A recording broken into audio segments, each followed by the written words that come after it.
Hello friends, welcome back to my YouTube channel. So we are going to add one more level to our series, which is we are going to create a multi-tenant application using NestJS and TypeORM.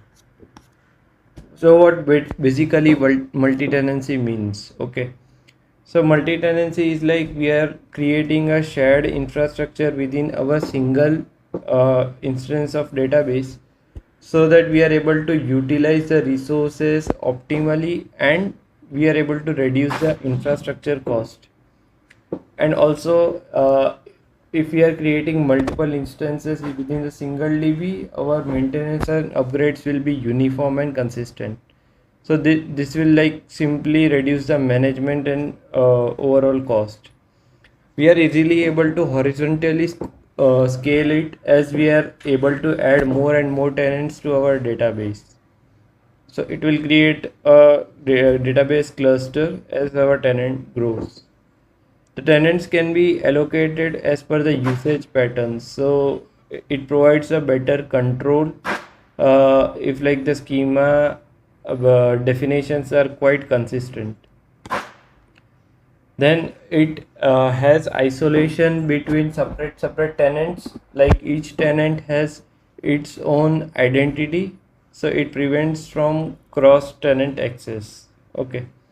And it also maintains a kind of a security boundary. It enhances the certain protocols and it simplifies the development. Like for the single code base, we are able to run multiple schemas. So multi-tenancy operates over it serves to multiple clients, and we don't have to make separate database and deploy it in separate machines, and like we have to not code entire thing again. So as a unified development environment, DevOps can be updated rapidly. Like if at all certain cluster or pod definitions need to be updated, it can be uniformly applied across all the tenants. So I hope you are able to have an overview insight like why multi-tenancy is required. So in simple layman terms, if I explain, it's like you might have created an e-commerce platform. Okay, what happens if another client comes to you and you want to create another e-commerce platform? So are you again going to define the entire code base and entire database database schema and entire database migrations again and again? Are you going to run that again and again? So that's a question. And simply to answer, if like you want to white label any of the product, the multi-tenancy is like the foremost trending and most efficient cost solution available in today's date. Okay, so we will start building an app infra. So my video will be divided into two parts. For in the very first part, we are going to integrate TypeORM with our this discovery app, and in order to do that, you have to watch my YouTube series. Is like how we are developing the things. So these three videos will let you know what things are required to create a discovery app. So all these are microservices. Okay. And like the microservices are isolated, it is able to handle multiple database loads and high user traffic and all those things. So I have explained most of the things in these three videos, so you can go through it. It hardly takes 10 minutes to have a walkthrough for each video. Okay, so what we will do, we will install three packages. First one is TypeORM, second is a Postgres package which is called PG, and Nest internally has its own TypeORM configuration, and we are going to add config because the database variables are there in the env file. So I will do nothing, just like I will copy paste the commands. So let us wait until and unless the dependencies are installed. But before moving further, you have to make sure that your dependencies are about 10, and like it is quite important to upgrade your dependencies on real-time basis. So let us see if the dependencies are resolved or we have to migrate it as per the latest package. Okay, let that dependency uh, let us wait until and unless the dependencies are resolved. Now at a root level, I will create a file which is orm.config.ts. Okay, I will just copy paste this code, but I will let you go through this code. What are the configurations that we are providing? So in TypeORM 3 package, like TypeORM 3 and above, okay, we have got a new what you can say, new instance to create for a database. So for database we need to provide certain database options. Is like, what is the type of database? Here you can use SQL and all those stuff. We are using Postgres database. My host is localhost. Okay, because I'm using a local instance of my database. Then I have port, then I have username and password. Then I can create a database name which is discovery app or discovery DB, something like this. So let's say I am creating a discovery DB. You can keep the logs here. Okay. Okay. I think my yarn dependencies are isn't resolved now. So first of all, let us do yarn. Let the dependencies install, and then we will install TypeORM and other packages. Okay. So what options here we have to provide is like, within our apps directory, if at all there are any entities. Okay, inside our, like, if you want to create a data source for our discovery app itself, like this data source options will be applied for this specific microservice only. So for that we are providing a directory something like this. Okay, and to keep all the migrations running for all the three apps, we are going to create a shared directory so that all the migrations are wholly here. Okay, even though we will bifurcate it as per our microservice. So let us move forward. Okay, inside our package.json file, we have to apply this running script. Okay, so inside our scripts, we have to add these TypeORM commands. Okay, so first one is for uh, ignore this. First one is for generating a new migration file, then apply that migrations to the database here. Okay, then if at all any migrations are there to be reverted, for that we have this option, and this is to show all the running migrations. Okay, so I hope you are clear till now. Now what will I do? Inside our app module? Okay, I need to just add it as apps shared migrations. Okay, so inside apps I have a shared directory. Inside migrations I have public directory. Okay, now what I have to do is, like, inside our shared directory I need to create two directories. One is a public and one is a tenanted directory. Okay, I will explain what both of these are meant for. Okay, inside our public directory, okay, here I have explained, like, This public directory is meant for storing tenant info related migrations. Okay, like which tenant is there, what is the URL of that specific tenant, what is the name of tenant, when that tenant was created. Okay, so I am just creating a raw file for this. So I will name it as a add tenants.ts file. I will just paste it. Okay, just beautify this a bit so that it is readable.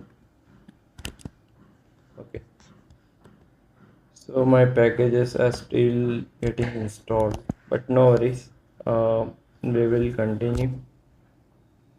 Okay, and what is this tenanted directory meant for? So inside our tenanted directory we will create, apply the schema, like apply the schema migrations to our database as per the tenants applied. Okay, so let's say okay, my node modules are installed finally. Okay, I will add my type ORM packages here. So you are able to see that I have applied this thing. So before that, in our app module we have to import our okay, imports options are already there. We have to import our this TypeORM module. Okay, so I have like provided the required imports here. Okay, so I will just, so yeah, my this TypeORM module is installed and it is applied here. I will fix this lint issues, okay, for you, and it will pick database configuration from here. So what this TypeORM module for async will do, it will pick up all the config options, it will apply these database options like this.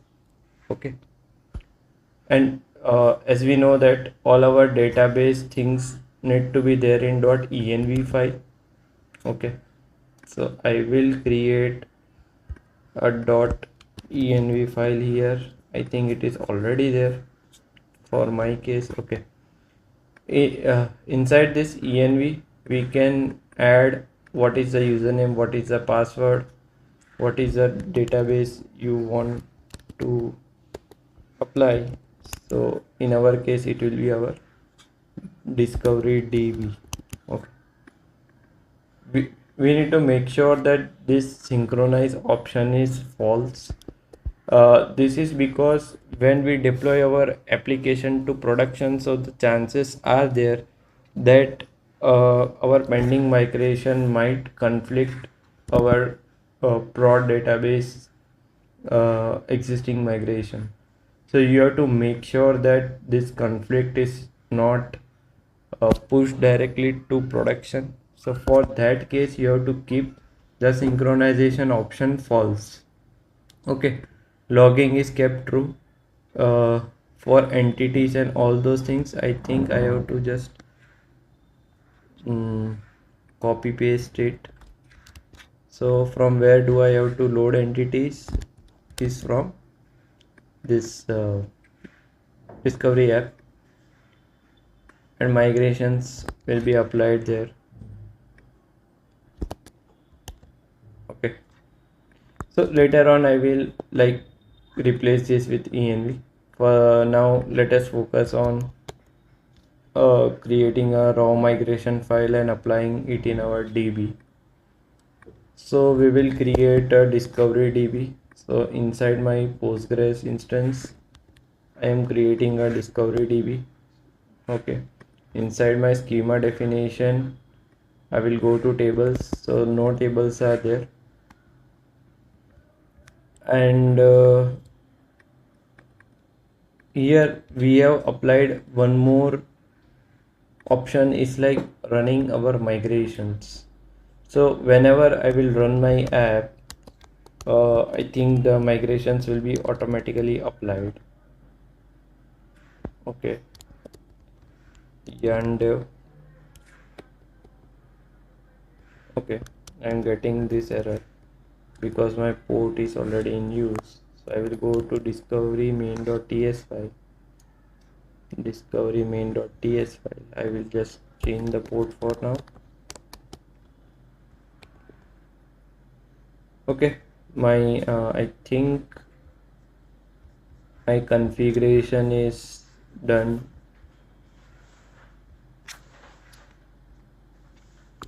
and like it is up and running.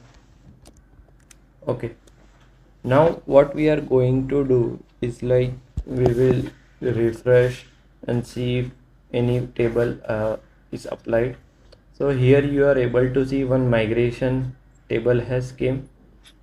Okay, so it is going to pick all the migrations from there. Now just only for demo purpose we will create a new .entity.ts file. Okay, and inside this what I'm going to do is like just create a basic entity file, and I will just rename it as new entity.ts. Okay, I will just uh, beautify the code for you. Okay, so this is pretty much straight and forward.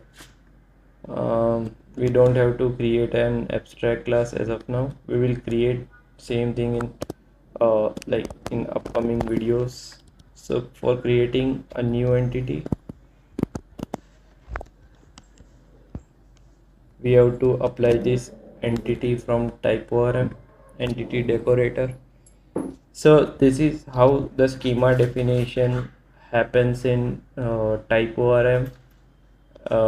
Definitions is like we have to apply the table name here, we have to apply the entity name here, and we have certain primary generated column created at and updated at.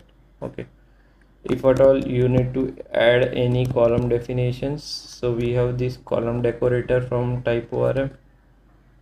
You can apply name and provide the type, but I'm just taking a simple example. It's like we want to add a name, so we by applying this name field you are able to migrate this in our database. Okay, so I hope the things are clear till now. So what we will do is we are going to run our migration command.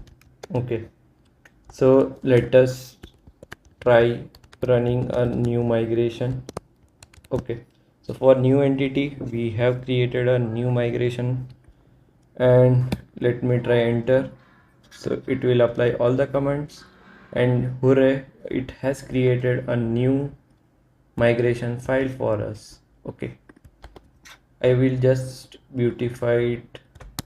Okay, so as you are able to see, whatever definition we have provided to uh, this new table, all the things are applied. But we have to make this entity schema specific. Sorry, tenant specific. So this schema needs to be tenant specific. Okay. So for that, what we are going to do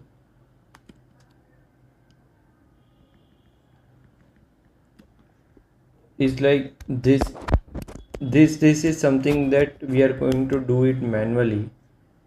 Okay, so we will pick up the Postgres connections. Okay,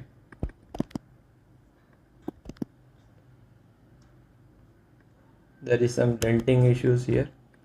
Okay, so here we will apply a schema by default. Okay,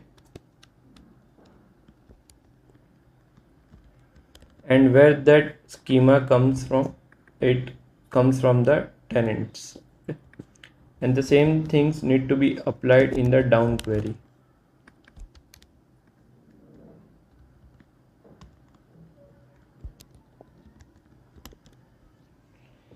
There is some lint issue here. Okay, fine. So this new schema will be applied for all the running tenants if we are like providing an option like this. Okay. So and one more thing, uh, like we have added the migrations in tenanted, so I will move this thing here in next video. Like I will definitely walk through how you can automatically generate this kind of things uh, inside the desired directory. But I hope the things are clear till now. As of now, you are able to see that we all are already having a public schema here. Sorry, public tenant here. Okay, so our migrations will be applied for that specific thing, and in further coming lecture, we are going to create a service uh, where multiple tenants are getting created, and we are able to apply this schema definition for all the tenants. Okay, so when I ran that command to apply the migrations, I got this error. So I will just do this command, and yeah, my migrations are applied. Okay, I will just refresh this. So here you are able to see we have successfully created two tables. One is the migration table, which has all the information. It's like which migration script we are running at what timestamp. Okay, and this is our schema. Okay, we have ID, name, created at and updated at for our public schema.